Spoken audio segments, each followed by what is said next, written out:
Hello, everybody. Welcome back to the podcast. I hope you've been well in the past few weeks. I actually took a little bit of extra time in between recording these podcasts because I'm planning to put out these episodes maybe every 10 days instead of every week, because I really want to encourage, first of all, not missing any podcasts, but also repeat listening to them as well. As you'll see from today's episode, these podcasts are quite elaborate. They're quite considered on my behalf. I think about what is the most important things that need to be said and what's the best way to explain them and what kind of explanations will organically create the biggest transformation inside of you just by you listening. So I really want to encourage the repeat listening and also not to miss any of the podcasts, where if I'm putting them out every week, those who don't tune in as often might miss some of them, and they are really valuable. And, these are the exact types of talks and lectures that you might find in any of our retreats and paid courses. So I really wanted to give them the space and value, as well as some time for us to discuss the topics in between before the next one comes out. So today's episode is inspired by a question that came on retreat a few weeks ago, which was something around the lines of, how do we cultivate peace and happiness inside the body and the joy of smiling and the joy of stretching when I'm experiencing chronic pain and it feels like my body's trying to kill me? So it was a quite intense question. And this has also been quite relevant for me in the past few months, where I've been experiencing also a chronic condition with a lot of discomfort and a lot of uncomfortable symptoms such as nausea and migraines and fatigue, where it really doesn't feel good to be inside the body. And yet I have, had quite a few surreal experiences, and one of them has been around experiencing extreme pleasure in my body, spontaneously and instantaneously, even when I'm putting my intention on it, to feel this kind of beautiful bliss and pleasure inside my very sick body. And then I also popped up a poll in our Facebook group to just see what people wanted the next topic to be on for the podcast, and the topic about cultivating pleasure even when I don't feel good was the overwhelming winner. So that's what we're going to have a chat about today. So we're going to, speak to this kind of paradox of, when you're feeling sick inside your body, or when you're feeling unhappy emotionally or mentally, and the preferences for how we would like to experience our body or our emotions or our mind are not being met. And that is a very unhappy. We're designed to not feel good when our preferences are not being met, so that we actively seek to regain, balance and come back to preferences, which, from a biological standpoint, are usually these preferences that will ensure better our survival and our well-being. So right away, there should be a little bit of an alarm bell that, okay, well, these preferences and the feelings of not being happy are somehow advantageous and beneficial. And do we really want to override them? And do we really want to have these organic, natural feelings of not feeling well and not feeling happy, and suddenly and try to override them to just feel happy and be positive? And there is a whole, discourse nowadays about toxic positivity, that can simplify our experience to say, hey, look, stop all of those emotions. Why don't you just be happy? What you ultimately want is to be happy. So why don't you bypass and neglect those emotions that are unhappy and cultivate ones that feel better? And, that kind of teaching is criticized. And I think it's rightly so criticized because of the simplicity of it. And some of these kind of spiritual teachings and personal development phrases oversimplify the complexity of what needs to be allowed for and accommodated and negotiated really in our individual human experiences. And it takes something that sounds quite spiritual and loving and actually rigidifies it, makes it more yang, makes it more linear, and reduces it can have an effect. It very often has an effect of reducing our diverse, complex human experience, our humanity, our heart, our depth, and reduces it into something that's quite simple and linear. And that is fine as a kind of sentiment, as a kind of message. But unfortunately, we have a tendency to rigidify these sweet messages and to take them as teachings and to not allow them to be fluid and adaptable. And we try to meet the teaching instead of making the teaching meet us and our experience. So that's a little note about, we're not trying to employ some toxic positivity. And actually, what we're speaking about here, which is why I really love the podcast, is because it's not, a little quote on social media that we're putting out. We're really getting to unpack something that is going to help to reorganize both the subconscious and conscious mind. That's going to help you to integrate and transform your everyday experience effortlessly because of the nuances that we get to unpack here and consider.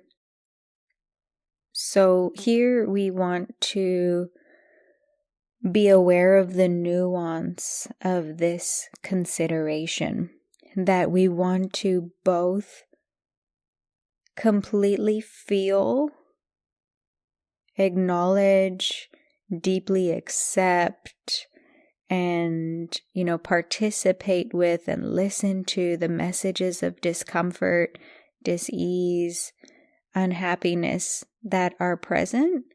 And also, we don't want to fake positivity. But what I'm going to be speaking about today are different ways that we can cultivate positivity so that you are not fully identified with either of the positions, and there's more of a freedom.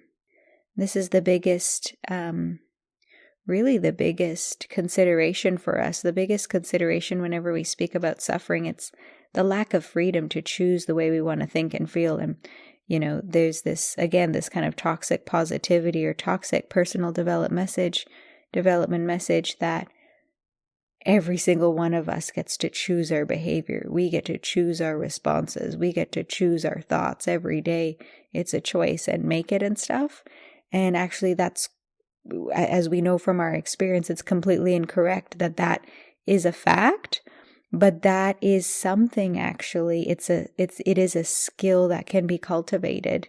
So the way we cultivate that is by choosing to participate, to fully embody and to be and to be present to when the parts of us that don't feel good, and also choosing to participate and embody and to cultivate these different ways of feeling pleasure and joy.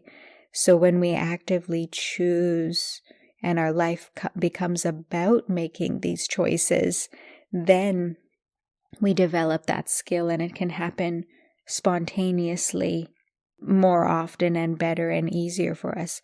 And that's really the opposite of suffering, is having the freedom to choose how we want to think, act, feel, and behave, which is act. So that's all side notes about, we do want to cultivate the choice and the awareness around our pain. But that's something separate.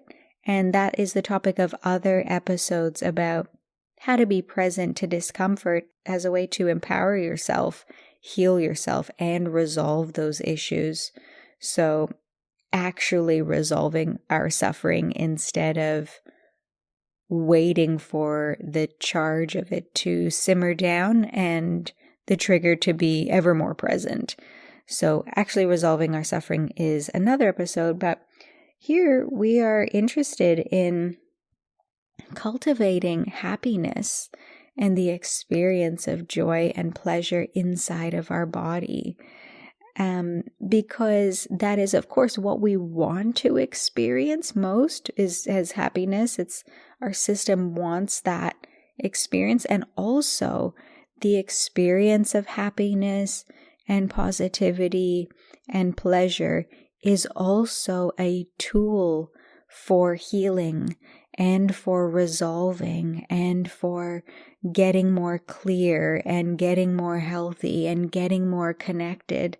So being positive is not just something we want to experience. Which, it kind of just seems a little bit hedonistic that we would be cultivating it just because I want to experience it. But actually it has a very strong utility, which is that it is such a powerful support for all the other worthwhile, in quotes, pursuits that we want to cultivate in our life, like our health, well-being, connection, awareness, and the way that we support our community. It is through this vibrancy and this energy of positivity, connection, aliveness, and being in joy. So I've got two things to share with you today. One is going to be a philosophy, and then I'm actually going to break this up into two parts. And next week, and now totally going against what I said, because we'll put this out 1 week later, so you can have part 1 and 2 quite close to each other and bounce back and forth between them. But then I'm going to provide some tools. So first the theory and then some practice. So for those who love philosophy, buckle up. And for those who are not so philosophical minded, well, you're going to have to sit through this before you get the tools. So let's start with some philosophy about pleasure. And I actually want to start with some esoteric philosophy. If we consider the esoteric and the tantric and the non-dual types of philosophy, especially the tantric Shaivism, which consider that the reality is actually 3 different types of experiences. So reality means what you can experience. So you're experiencing a reality right now. And according to the tantrics, the reality can be experienced, or it exists as 3 different levels. The first is the level of the personal. The second is the level of the universal. And the third is the level of the transcendent. So Shiva, Shakti, and then our individual experience. And you may have heard in quantum physics that there's this observer effect, that the reality changes depending on who is perceiving it. So depending on, and we know this from many other contexts in our life, that depending on how you look at something and who you take yourself to be when you experience something will completely change your experience of that situation and reality. And what that means is that in any moment, we can experience our reality as a person. So I'm a person experiencing whatever you're doing right now. You're listening to this podcast and you're doing something. You can take yourself to be a person who's doing that, which is an individual mind-body organism. You can take yourself to be the universe experiencing your situation right now. And you can take yourself to be the transcendent, which is pure being. So you feel yourself, actively feel yourself as presence and being, experiencing whatever mundane situation you're in. And this is the reason we can experience ourself on all of these three levels, is because we actually are all of these three. We are a person. We definitely are an individual mind-body organism. That reality exists. And we are the universe. Of course, we're the universe. We're made up of the universe. We're not separate from the universe. We're a product of the universe. We're 100% this universe. So we are also the universe, and we can feel ourselves as a universal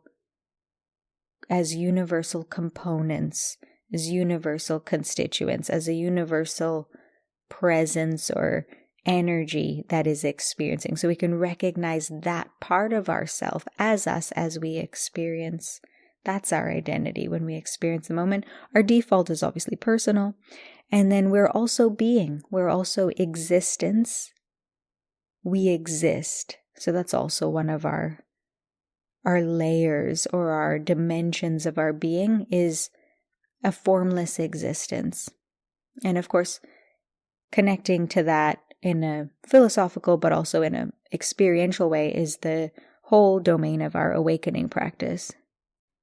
And those of you in WA or Australia, you might know that we now have silent retreats that are only about awakening. So that is coming up in October 2022 for those that want to go more into embodying what that is, so that you have more access to it, the being and the transcendent.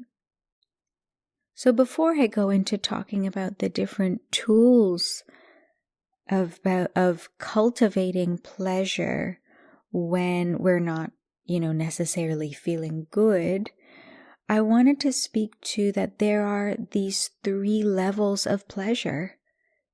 Actually, pleasure is so worthy of our conversation because it is a bridge between these three experiences. We can experience pleasure on a personal level, right? You've felt that. It's through the senses. It's through your mind. It's through your preferences getting met, through your outcomes being satisfied and satisfactory, through your biology, through your body. You felt pleasure, right? And that is on a personal level. So that's one experience of pleasure we can cultivate with our different tools. But also, pleasure is more than just an experience of our senses and our body, although that's where it can start and stop, and it's amazing.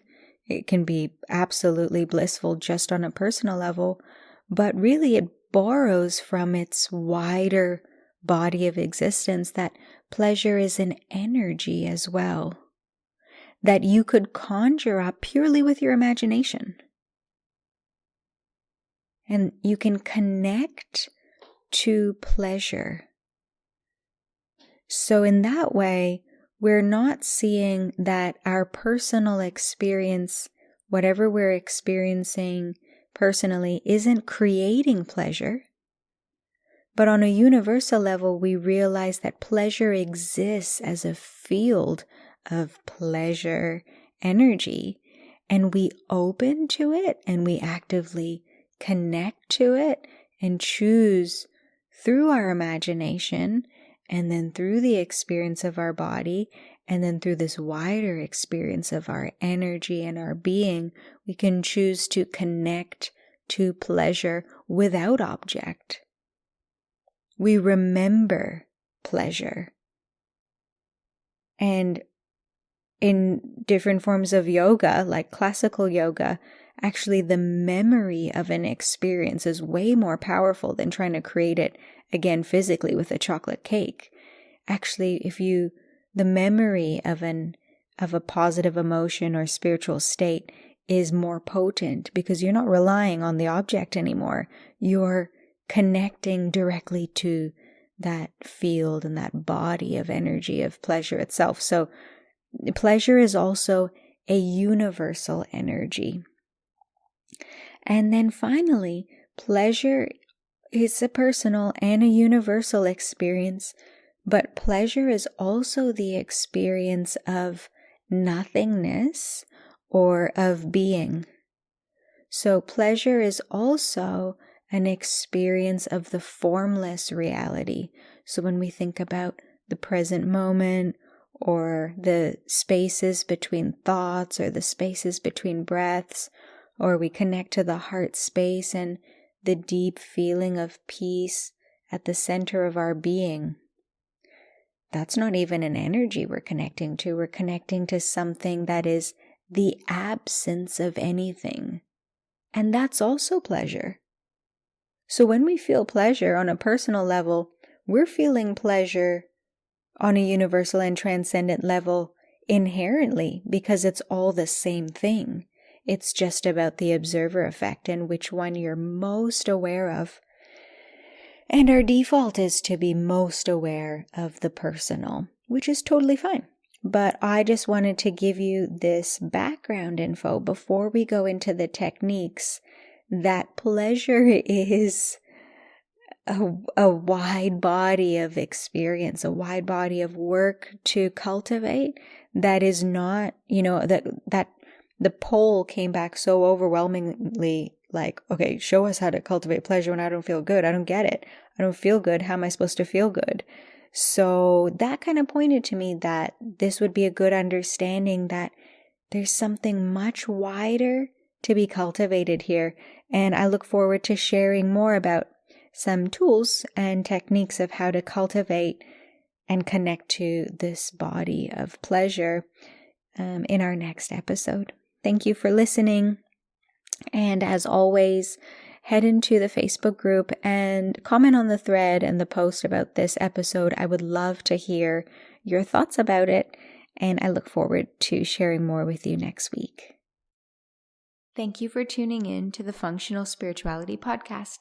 If you enjoyed the show, make sure you subscribe by pressing the plus button on iTunes or the following button on Spotify.